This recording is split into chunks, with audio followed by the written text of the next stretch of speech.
Today we are talking again with Jamie Schreier, a PT who dreams big. And it doesn't matter whether you're a PT, an ST, or an OT. It's wonderful to have like-minded individuals to dream along with. Jamie's going to be sharing with us his tips for time management. And as a busy private practice owner, I'm sure they are going to be functional, effective, and straight to the point. So let's welcome Jamie.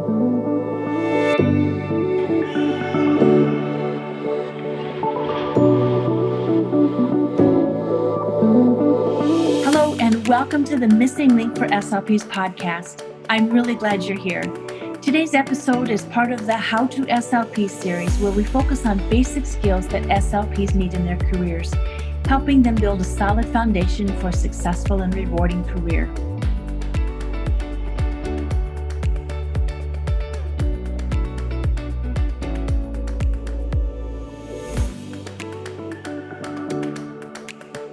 All right. So, Jamie, we've pressed record and I'm saying hello, and a little bit behind the scenes with the podcast is I do an intro, then I welcome the guest and I chat for just a few minutes.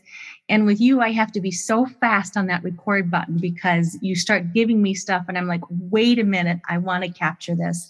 So you were just telling me something. We were just discussing time management and evolving into private practice. And you said you have a new paradigm, a way of thinking about practice. Can you go back and share that with us?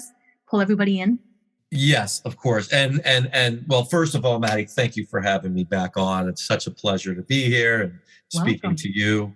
And yes, I'm a tinkerer, but I'm not a hands-on tinkerer. Like, you don't want me doing like any stuff around the house. You don't want me fixing this or even around Christmas, like I didn't put any stuff together for my kids or and all that. I'm not that kind of person. I'm not very good with my hands. When I was younger, I noticed that I never did any puzzles. Oh.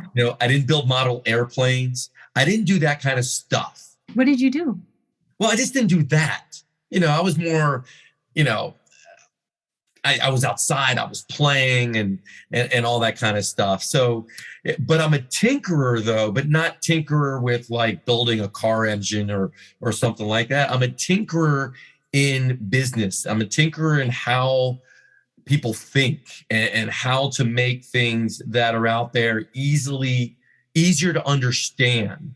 So people can have less resistance and move forward in their business and their life and the things that they love. So I'm always tinkering with how to make something just easier and make sense. And kind of what we're talking about under today's kind of theme under time management is I came up with I won't say it's new, but it's certainly new for me and new for the way I look at private practice.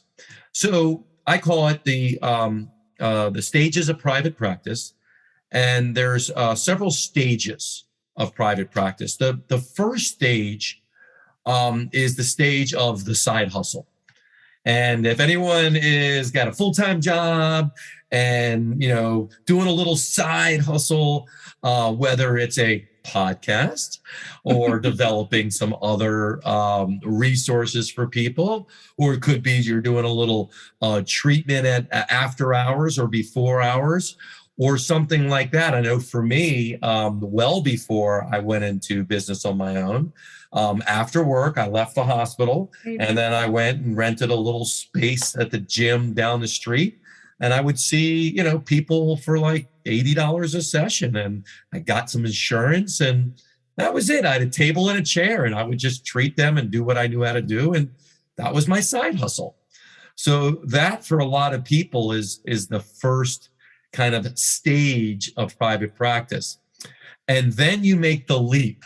So picture this, could be a river, could be a gorge, it could be the Mississippi, or it could be the Atlantic Ocean. Well, you decide how big that leap is, but you make eventually the leap to leave the job and go all into your business. And this is the stage 2 of a private practice. And I refer this stage as the solopreneur because it's just you still. For the most part, it's just you. You may have an assistant here that you end up hiring, but it's still mostly you. You're the clinician, you're the marketer, you're the owner, you're the manager, you're the trash thrower outer. It's all you. And that's where all of us start in business at one way or another, unless, of course, you buy an existing business. But for the rest of us, I know myself, I started with just me and a part-time front desk person who was my fiance at the time. Now she's my wife, so luckily it all worked out. And then you go from there. So that phase can last anywhere from that initial, well, really zero to about $350,000 in revenue. So it gives you kind of a gauge where that stage is. And you can be anywhere from just you to maybe 2 or 3 employees. So that's the solopreneur stage. As things continue to grow and evolve, you have this growth stage. I kind of refer to more as a transition stage, a transitional growth. And then that stage is from that 350,000, 400,000, all the way up to that $1 million mark. That stage, you can have anywhere from 4 employees up to about 10 or 12 employees. So that is a certain level of growth. There's different challenges in that stage, which we'll talk about in a minute when we talk about time management. And then you have the 7-figure stage. This is what everyone is after initially is, can I get the $1 million mark? And very few people do. If you kind of look at all of the businesses out there, this is a big milestone for a lot of people. I mean, just starting a business is a big milestone, but actually building it up to $1 million or this 7-figure stage. And this stage lasts anywhere between $1 million and about $3 million in, again, gross revenue. You can have employees anywhere from 12 to like 25 employees. And then the next stage is that $3 to $10 million. Now you have a different type of business for sure. You can have employees all the way up to 50 employees, and then it kind of goes from there. But my focus is usually the first 3 or 4 stages, starting from really that person that's willing to take that leap, that solopreneur, into that growth stage, into the 7-figure stage. Because after that, things, you have really something special in front of you, and you're able to grow without you having to do everything to everybody. So your focus and your business is on bringing the therapist from the dream stage into the side hustle, the solopreneur, and then growing up. Yeah, yes and no. I'm not really focused on the side hustle, because that has to be you. That has to be your passion. You got to want to do that. No one can ever tell you or convince you to do that. What I can do is help you with what's preventing you from making the leap. We know there's a financial. Yes. We know there's a financial. We know I'm waiting for the right time. We know that there's all of those, I don't know. I'm just scared. I just don't know if I can do this. But as business owners, every single one of us has taken the leap of faith. I mean, that's what separates the true business owners from the ones that are not. Because to me, I'm all in. This isn't a hobby. This is what I do for a living. And that's a very different type of person. So, the people that we like to work with and help are the ones that are making that leap, have decided to make that leap, have made that leap, and then helping them, like you mentioned, take this dream and make it into a reality that can support your lifestyle, support your family, deliver the kind of care you want, and really create it into a business that does what you want it to do, which of course varies. And some people don't have an interest in making it 3 or 4 million. Some people just want to make it, $500,000 or whatever you want to do. So that really depends on the individual. But that's just a different type of way to look at the evolution of private practice and see where you fit. And then when we do discuss time management or even marketing or operations or all that stuff, there's different things that are focused depending on what level you're at. You do not want to apply something at a $2 million level that's for a $2 million practice to a practice that's $100,000, because it will fold. It will not work well when you apply that. So it's just like treating, me being a physical therapist. I look at it as, someone comes in with, back pain, and you forget to ask the question, like, how long have you had it? And they said 5 years. And you start doing some ultrasound and E-stim, which are kind of acute level. Right. They're not going to have really much effect. Right. Because you're applying the wrong strategy for the diagnosis that they have. So I kind of look at this as understanding where your business is and then applying the right treatment plan depending on where that is. And what I've seen over the years is that there's an increase in growth. There's less obstacles and pitfalls that you have. And it helps learning some of the things like we'll be talking about today. It helps applying that to a business that makes more sense versus, I don't know if you've ever seen this, Maddie, but you hear something, you hear a podcast, you read a book, and you're like, okay, let's see if I can apply that. And you're like, oh my God, it sounds frustrating. Because I used to do that all the time. And I started to realize, well, wait a minute, I'm applying something that's really not for where my business is right now. And then all of a sudden you start applying it for where your business is. Oh, well, that makes more sense. So anyways, that is the stages of private practice. Well, those are important stages and important delineations, because me being a business owner myself, I've gone through the dreaming, I've gone through the side hustle, I've done the leap of faith, but I've also done that middle ground in between where I've tried to patch from here and there to do what I can do on my own. And it's so good to have a resource like you, where it's like you really bring in the knowledge, the experience, the skill, and everything in a planned out program through the different stages. Yeah, for sure. Makes it, look, business is not easy. No. No one should ever say it's easy. No one should ever say it's simple. My philosophy is, but it shouldn't be complicated, because we're in the business of helping people. Right. And we help people using whatever our product or service is. Exactly. And because we're dealing with people, we act very consistently, right? We're human beings. There's certain things that we act like. So putting a business that delivers a particular service, it's been done a million times before, and it's very clear what businesses are more successful than others. You still got to have the grit. You still have to have the tenacity. You still have to have these things that make you you.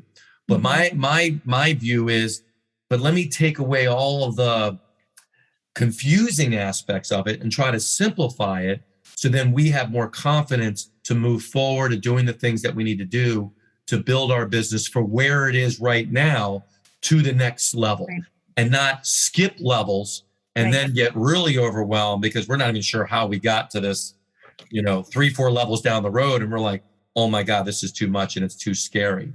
So really, looking at it from that perspective. And scaffolding it that way. So there's not wasted time and money and effort. I might use that. I like scaffolding. The stages of private practice, the scaffold to business development. I'm stealing that. That's a speech therapy term. Scaffold? Scaffolding, yeah. Oh, I like that. It's how we build our goals. And I have such a greater perspective. And I love your example of, as a physical therapist, this is what you would treat, knowing what you've got coming in. And as a speech pathologist, I'm the same way. And I encourage people to come to me with their questions in my areas of specialty.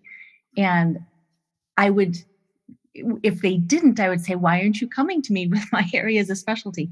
And it's the same with business. I went to school to be a speech language pathologist. Business sense, business common sense, business smarts, all of that. That's what I'm learning from people like you, from other people who I have on my team who have more business knowledge than I do. And it's really being smart by reaching out and using these resources. 100%. It's no different than school. We went to school to learn, and then you didn't graduate school and say, all right, that's it, I'm good. No, it's continuing education. Yep. You continue to learn, you continue to evolve, and you continue to grow. If you get into business, you're now getting into something that you really don't have any experience in and no formal education with. So it's even more important to immerse yourself in learning about this industry that you're in. And unfortunately, what I've seen and what I personally did for a while myself is I thought I could just read a book for $14.95 and that would be enough. I didn't respect the business I was in. I thought it was enough just to be talented and good at what I did. And I was very naive in that. And once I respected the business, I started learning what is the business of physical therapy and started working. Well, first of all, it didn't take me as many years and it wasn't as expensive as school was. And I get to try something and know right away whether it's working, because if it was working, I had more money, I had more time, I felt good, I was delivering a better service, I had more 5-star reviews. I mean, all this type of stuff, which we measure the progress of our business, that's much better than putting a lot of money into school, getting grades, hopefully you pass the boards, and then finally you get a job. Mm-hmm. This is much more fluid type of thing. So it's exciting. Dynamic. Yeah, it's dynamic and it's exciting for people that, want to do that want to be that entrepreneur type of person and have their income related on their efforts and know-how and stuff. Mm-hmm. So we were going to talk about time management today. What is your definition of time management? Well, let's just speak candidly. None of us can, you can't, let's say, time cannot be managed, right? Time is time. Kings and queens have the same amount of time. Billionaires have the same amount of time. Oprah has the same amount of time as you and me. We all have the same amount of time. It does not change. What changes is how we choose to use our time, or as the term says, how we manage our time. And what's interesting about that, as I think more about it and I dive in and I explore and I talk to people about it, there's two ways of looking at time and time management. One way, which is, I think, far too common, is this idea of, Jamie, I need you to teach me some strategies, some hacks, give me some tools that I can create more time for myself. Mm. And the reason is because I want to do more. Mm-hmm. So I want more time. I want to be more efficient with my time so I can add more stuff. I like where this is going. Right? So mm-hmm. I call this the busyness of time. Mm-hmm. So I want to create a more time organized schedule so I can pack it full more of crap. Like I just want to do more. And then when I do more, now I want to create even more time to then even do more. So it's like this, I want to have this badge of busyness on my sleeve. I want to be the kind of person that could say, are you busy? I'm not just busy. Maddie, I'm super busy. You're super busy? I am super busy. I am so busy that I have learned time management strategies. I am now quadruple busy than I was before. I am so busy that I can top anybody around me. That's one way of looking at time. You're using strategies because you're overwhelmed and you want to slice time to fit in other stuff. Uh-huh. Isn't that similar to treating a symptom? Because what you're not looking at is the way I've looked at time and I've coordinated my schedule, and the way that the kings and queens, the way that the Oprahs, the way that all of these, Richard, the Bransons, like all of these people that have so much money and we look up to and all that, I'm not trying to be more busy with my time. I want to utilize my time to move forward and get the results that I want, the things that I want in my life.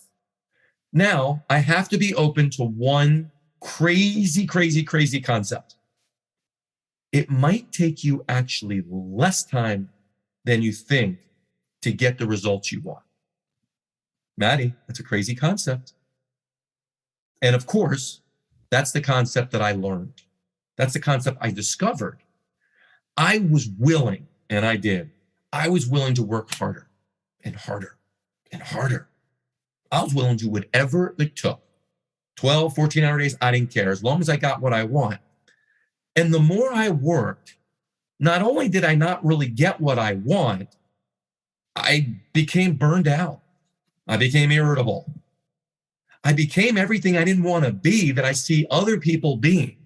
People in my family, my father, people around me. Like, I'm like, wait a minute, this isn't what I want.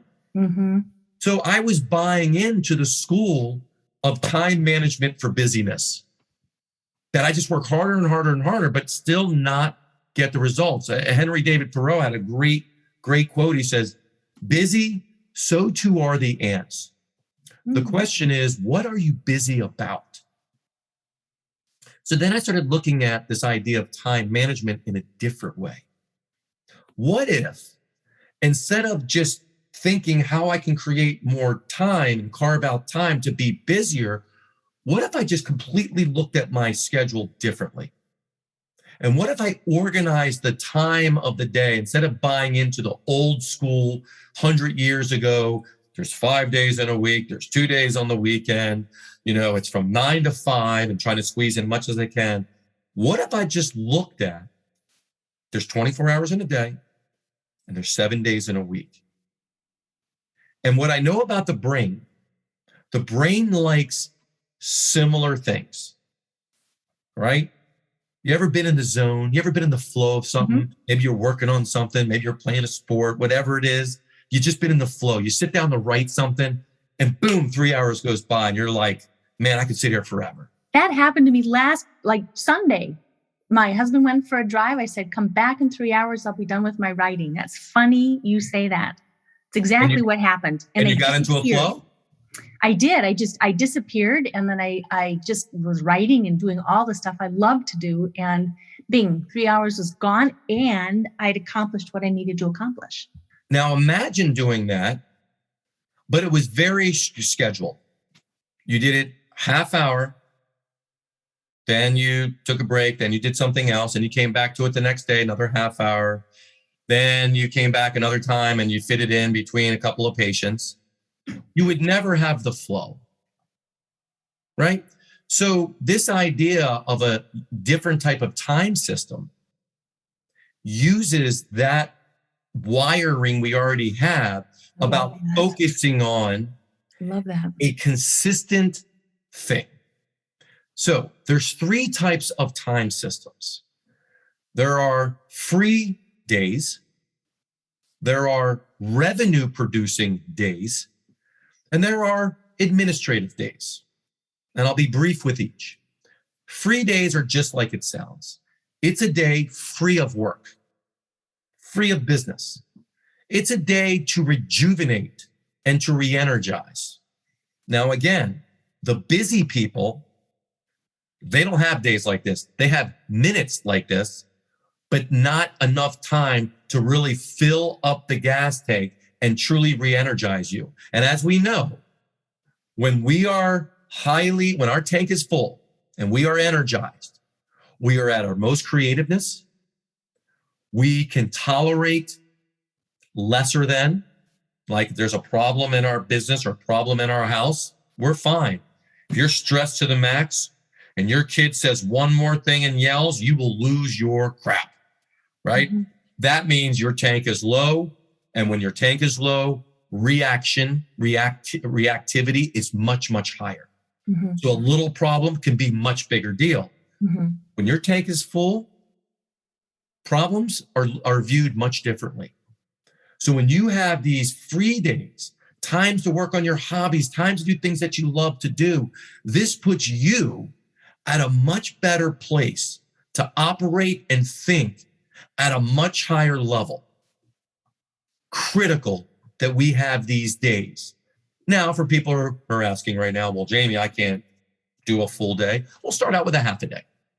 The goal would be a full day. A full day. So those are free days. You get to choose the free days. You have 7 days in a week. If you want to make it the weekend, that's up to you. If you want to make it Sunday, I started with Sunday because I literally worked every day. Even if it was a few hours, I worked. I thought about it. I worked. I wrote down something. I did notes. I did payroll. I did all that. Yep. It was every day. I didn't look at it like that. I'm a busy aunt. Oh, I'm a busy aunt for sure. So that's free days. Now, revenue producing days, RP days. These are days that have to do with either directly producing revenue or working on things that do produce revenue. So this would be treatment days. Mm-hmm. So one of the first things I do with our clients is I say, tell me your schedule. And most, again, solopreneurs, even moving up to that growth stage type of business, most of the owners are working just whatever hours they need to work to see patients. In other words, you're not really controlling your schedule. If someone wants to come in at 7:30, you'll come in. Someone wants to come in at 12 that day, you'll come in. Someone wants to come in 4, you'll stay. Someone wants to come in at 7, you'll stay. So basically, you saw 4 patients in a 12-hour day. That's how most of this gets started. I'll see anybody anywhere. I don't really care. As long as they have a heartbeat and insurance and the heartbeat is optional, I don't care. I'll see them 7 days a week. That's our mindset because we're just trying to generate revenue. Mm-hmm.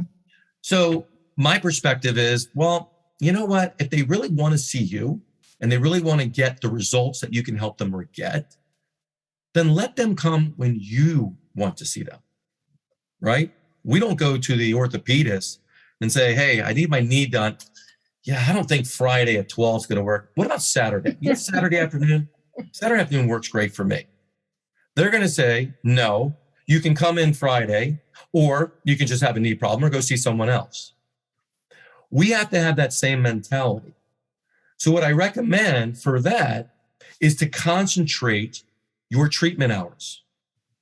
And when you do, here's what happens. A, you're going to get more time. Yeah. And B, you're not going to actually lose anybody. You're going to become more efficient with your time. So that's example of having revenue producing days versus when are you open? I'm open 6 days a week. Half day here, half day here, half day here. Mm-hmm. Doesn't work out. Mm-hmm. The other thing you can do in revenue producing days is really taking the time to think about your business and think about what you want from it.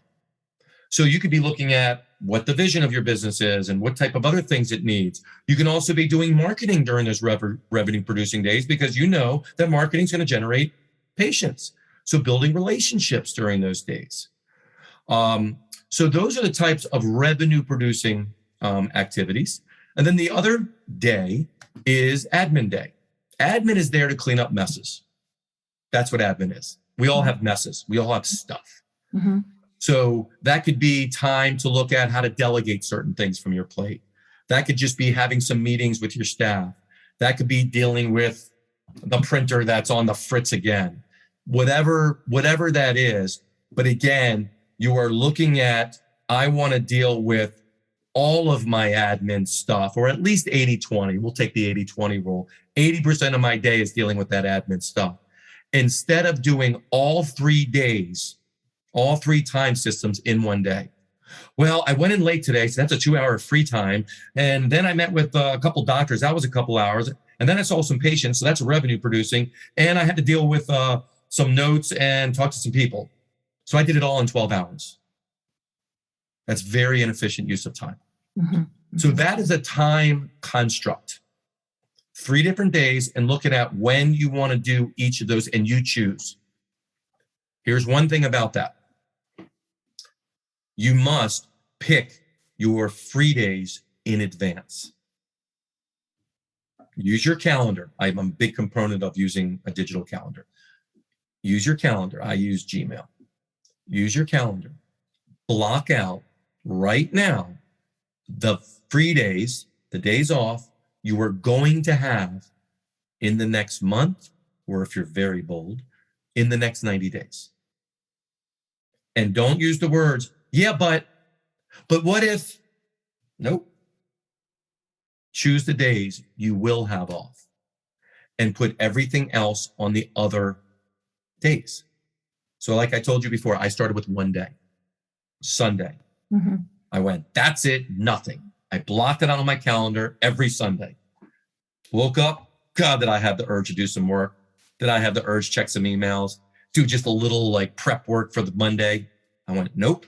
I need to know what it feels like actually not to have my brain doing work. And I went, okay. this is not bad. Kind of feels pretty good. And then after, several weeks, I went, I want another day off. Yeah, I want another day off. Weeks. Oh, yeah. I had to get comfortable with it. I had to make sure the sky wasn't falling. And then I added in a Saturday. Okay, man, this is working real well. And then I started looking at during the week, because I was treating, 6 days a week. So once I had Saturday, I had to organize my other days. And I said, well, what if I just treat 4 days a week and I'll have one day for admin? Just one day I wake up, I go to the office, no patients. I'll just work on, looking at how to create a better system in something, maybe have some staff meetings, maybe just get my sticky notes done. And what happened? I actually saw just as many, if not more patients during the 4 days. Mm-hmm. And I was so excited when Thursday night came, because to me, it was like a 3-day weekend. One day doing some administrative stuff, cleaning up some messes, and 2 days of nothing. Now I came in Monday at a much higher level. Yeah. Then drained, because I just never had a break. And business started to go from there. And that became the game, man. The game became, I was going to create my schedule the way I wanted ahead of time, and starting to focus, again, predominantly on the activities around these 3 days: free days, revenue producing, and administrative. Mm-hmm, mm-hmm. That's the time management structure in which I do and the one I teach. And it's highly effective, and it's very different than anything else that people are doing, because it just buys into a different way of looking at time. Would you say that is one of the biggest problems that business owners face today, is managing their schedules and time and everything? Well, the biggest problem they face is we are, I don't like the word slave, but we are reactive to other people's schedule. When you open up an email, even my email that some people may open, what you are doing is you are opening up someone else's email that they want you to see. So you, in essence, are acting on their schedule. Mm-hmm. You are doing what they want you to do. Opening up that email may not be in your best interest. I mean, look how much email and spam we get. So when you're looking at your schedule, you should be looking at your schedule of what best serves you. It's a selfish way of thinking, but you're the most important person in your business, especially if you're in the early stages of your business, like in the solopreneur stage. We need to make sure you don't get burned out. And believe me, it ain't hard to get burned out. You come in with a ton of energy. I've seen people 2 years into it, they're exhausted. Mm-hmm.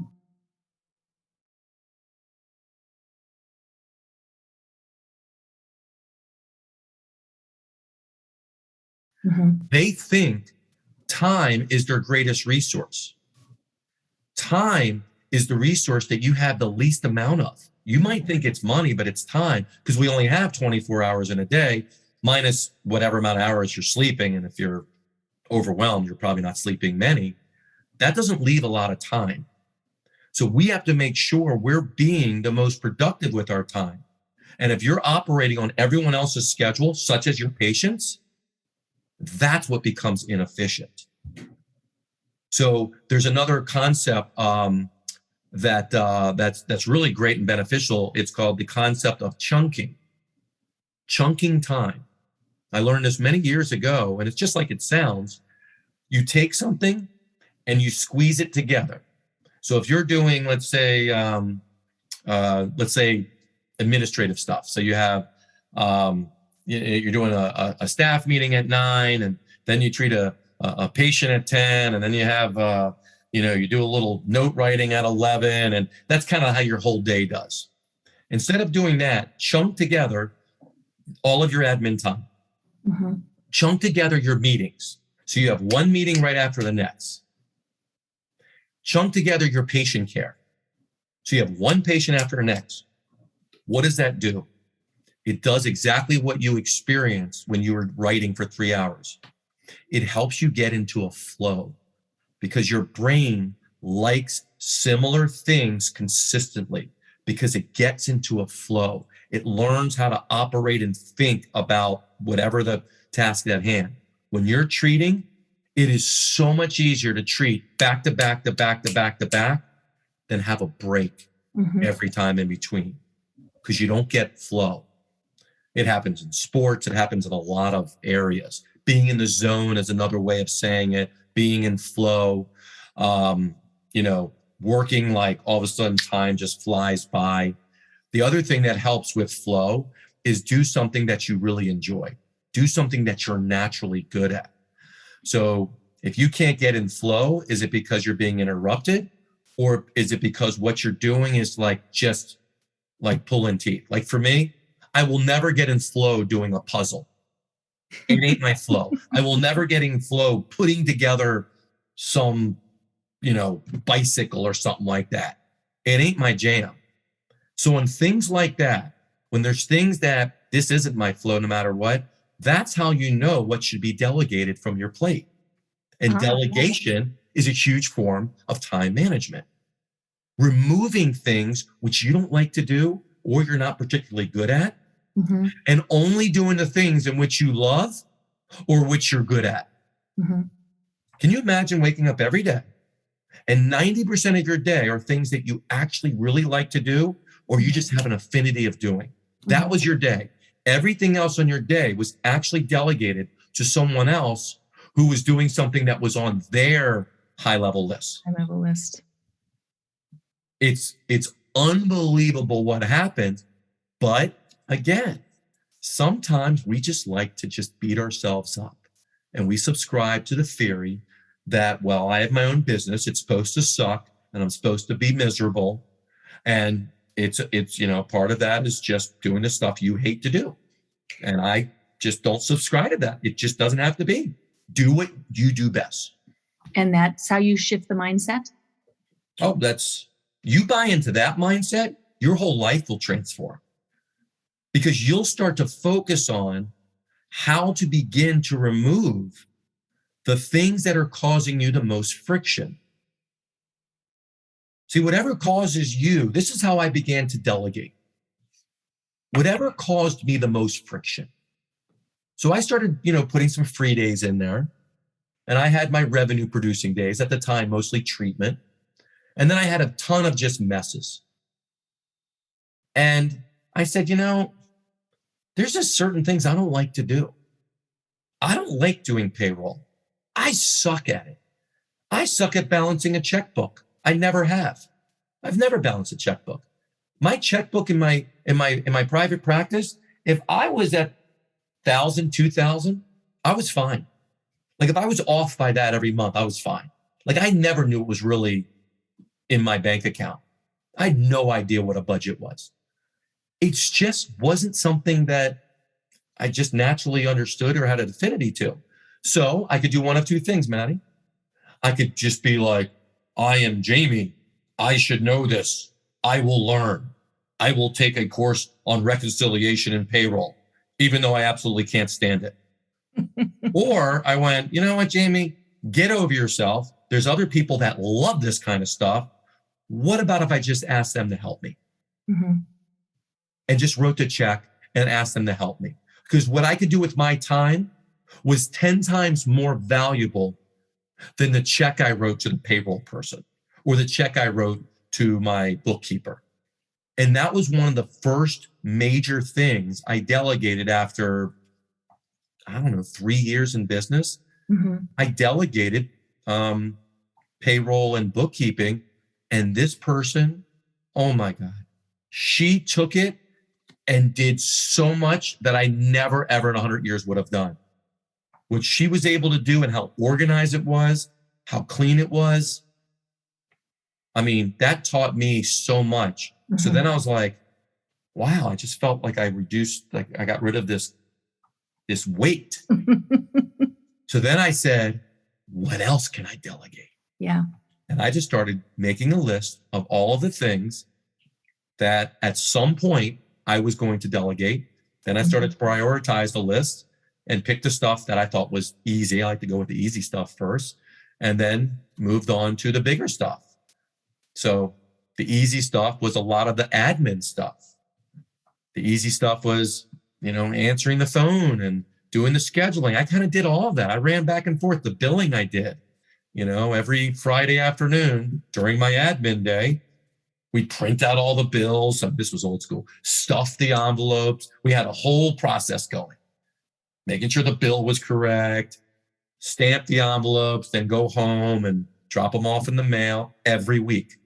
I was sending out bills once a week. Sometimes I'd skip it and be once every 2 weeks. Okay, you should be sending out bills every day or every other day at the latest. So I delegated that. I actually hired someone to do it and hired a company, and it was fantastic. I'm not saying there wasn't issues there, but at least it wasn't on me.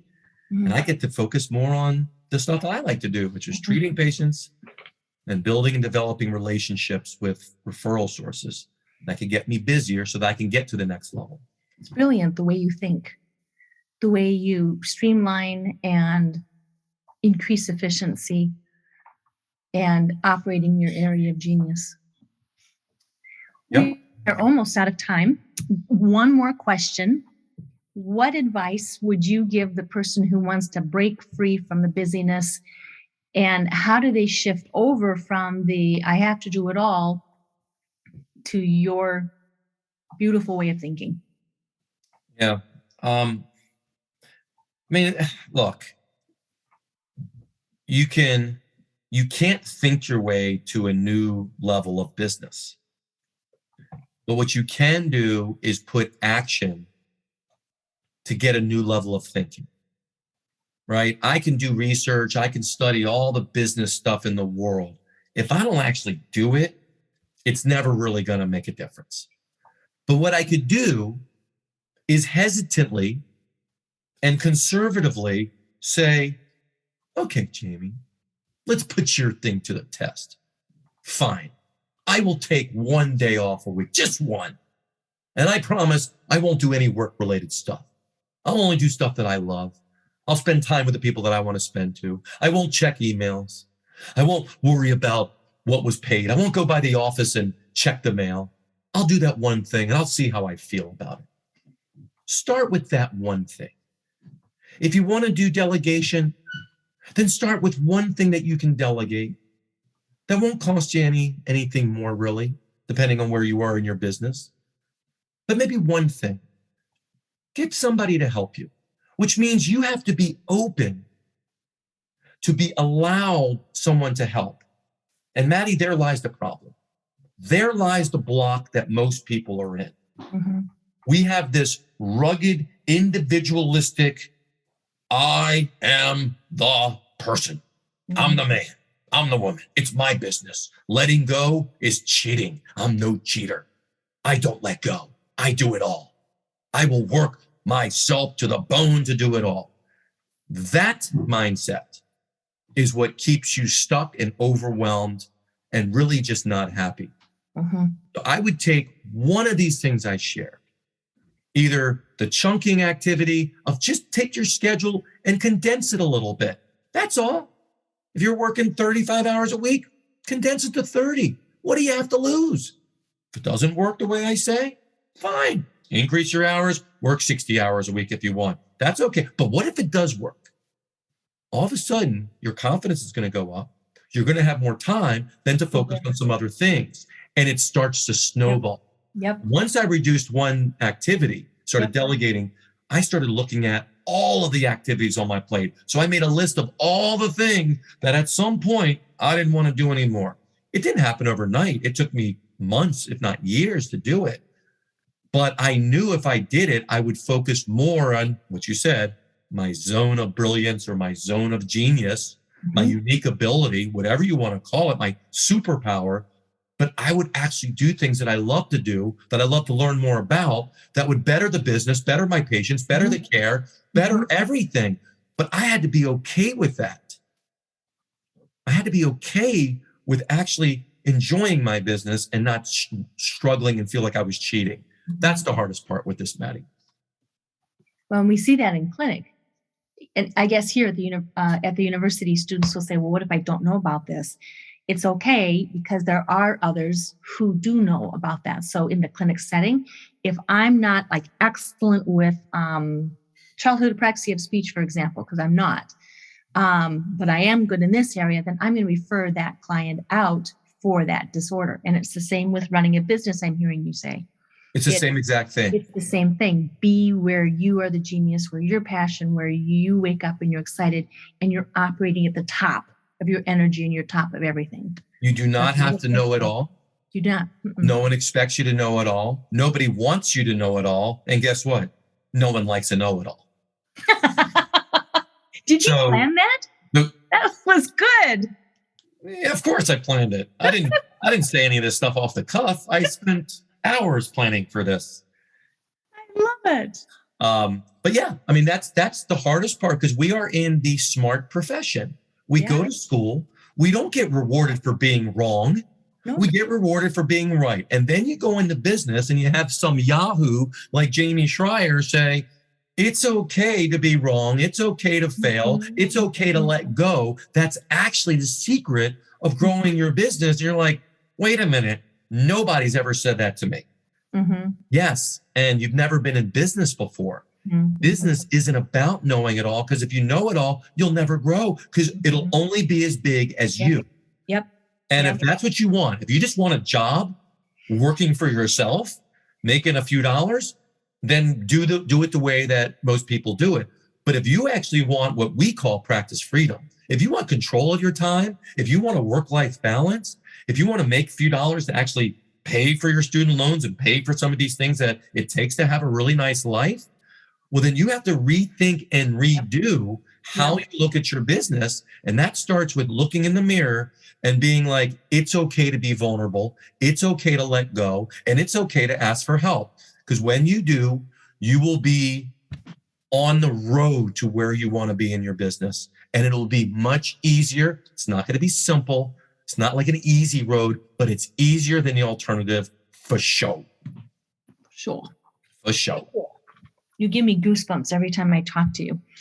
And I want to go back and listen and pull out new things. And you always make me think about new things. That's wonderful. Excellent. Yeah. Where can listeners find you? Well, they can find me and hunt me around on social media at Jamie Schreier. You can go to my website, practicefreedomu.com, for any of those ambitious folks who are like, all right, you're saying something. I need to find out more. We can certainly set up a time to talk. No sales or anything like that, just to talk. Just want to see where you're going. And if there's some resources we have to help you, then of course I'll share those with you. And you can do that at practicefreedomu.com/discovery. Yeah, you can hunt me around. I'm all over the place. What's interesting, Maddie, I don't know when this will be aired, but I am looking at starting I won't say a podcast, because I know how much work a podcast is. Yeah, a lot of work. You know how much work a podcast is. But I am going to start, I'm going with a working name of something like, Conversations with Jamie, kind of like real business talk, something like that, where every month or every couple times a month, I just do this. I just talk about different things, maybe have some people on, maybe have some different clients. We go through some case studies and just get into conversations around this stuff that a lot of people don't talk about and don't think about. So be on the lookout for that. That should be coming soon in Q4 of 2021. But anyways, that's how you can get in touch with me. Keep us on your radar then, because Fresh SLP is joining. We're growing up a little bit. We're going to be developing a sister site called the Badass SLP. What? I ride a huge motorcycle. I ride a huge Indian motorcycle. I've been racing motorcycles, laying them down, pulling them back up for 40 plus years. I've ridden with Danny Trejo. I've ridden with some cool people, put on some really neat miles. And people are always saying, man, you're just so cool. How do you be such a good SLP and things like that? So we're going to be growing up a little bit into how to be a badass SLP. We've got a book coming out in June And it's going to be topics just like what you and I are talking about. What is the difference? Earlier in the podcast, you said that's the difference between the business owners and the wannabes. They're the ones that do this, and the other ones are the ones that don't. And so it's really how to get in there and do what you need to do. There's the procrastinators and there's the action takers. Yep. And the action takers will beat the procrastinators every single time, even if they make all the mistakes, because they're at least they're moving. Mm-hmm. And that's the hardest part is Yep. as very smart, intelligent people like we are, we have a tendency to overthink things, and thinking causes procrastination. And you, my dear friend Maddie, are no procrastinator. You are making things happen. And it seems like everyone has ridden with Danny Trejo. with people like you and with other people. And that's another thing that I've learned. My word, it's finding people who have the vision, the drive, the smarts, and the ability to collaborate in a supportive environment. So we all win. Absolutely. There's a big pie out there, and the more people that join it, the bigger the pie gets, which means your slice is bigger. There's not a equal sum game pie that there's only so much to go around. There are so many people. Yeah. There's so many people that need our help, that need your help, that we just have to overcome ourselves to put it out there. And that's what so many of us won't do. Nope. So we need to do it. Yep. We're caregivers. So we are. Let's do the hard stuff so we can help people. Caring for others as well as, each other and those we work with. So thank you so much for your time today. You're welcome. Thank you, Maddie.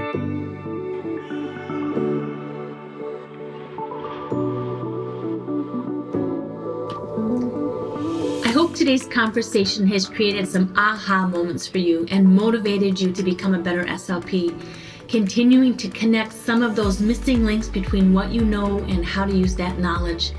Thank you for downloading the missing link for SLP's podcast. And if you enjoyed the show, I'd love you to subscribe, rate it, and leave a short review. Also, please share an episode with a friend. Together, we can raise awareness and help more SLPs find and connect those missing links and get the information needed to help them feel confident in their patient care every step of the way. Follow me on Instagram and join the Fresh SLP community on Facebook. Show notes are always available, so come learn more at freshslp.com. Let's make those connections. You got this.